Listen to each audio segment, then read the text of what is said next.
আসসালামু আলাইকুম রহমতুল্লাহ। এসএসসি 2026, আশা করি সবাই ভালো আছো। আজকে আমরা আলোচনা করব রসায়নের কিছু এমন যৌগ যেগুলো বোর্ডে প্রায় আসে কিন্তু পোলাপেন খুব ভুল করে। চলো, প্রথম হলো calcium oxide, CaO। Calcium oxide কে বলা হয় চুন বা পোড়া চুন।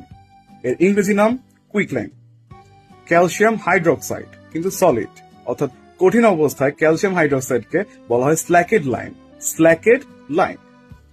ক্যালসিয়াম হাইড্রোক্সাইডকে যদি পানির সাথে মিশানো হয় তখন ক্যালসিয়াম হাইড্রোক্সাইডের জলীয় দ্রবণ তৈরি হয়, কিন্তু ক্যালসিয়াম হাইড্রোক্সাইডের জলীয় দ্রবণকে বলা হয় লাইম ওয়াটার।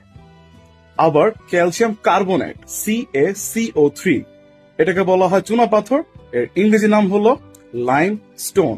তাহলে limestone, calcium carbonate, lime water, calcium হাইড্রোক্সাইডের জলীয় দ্রবণ হলো স্ল্যাকেড লাইম। ক্যালসিয়াম হাইড্রোক্সাইডের সলিড অবস্থা বা কঠিন অবস্থা। আর হলো কুইক লাইম, যেটা হলো ক্যালসিয়াম অক্সাইড বা চুন। আশা করি এই লাইম নিয়ে তোমরা ভুলবা না, লেবুর সাথে মিলাবা না। আসসালামু আলাইকুম।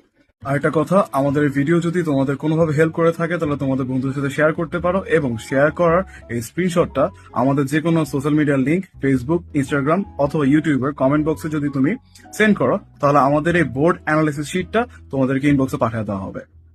আর যদি তোমরা আরো রিভিশন দিতে চাও তাহলে আমাদের বেসিক ফোর্স একাডেমির সাথে যুক্ত হতে পারো। সেখানে আমরা এসএসসির জন্য রিভিশন কোর্স শুরু করেছি এবং আপকামিং এইচএসসি এবং অন্যান্য প্রতিযোগিতামূলক পরীক্ষার জন্য বিভিন্ন ধরনের কন্টেন্ট দিয়ে থাকি। ফলো করতে পারো, যোগাযোগ করতে পারো, ইনশাআল্লাহ ভালো কিছু হবে। আসসালামু আলাইকুম।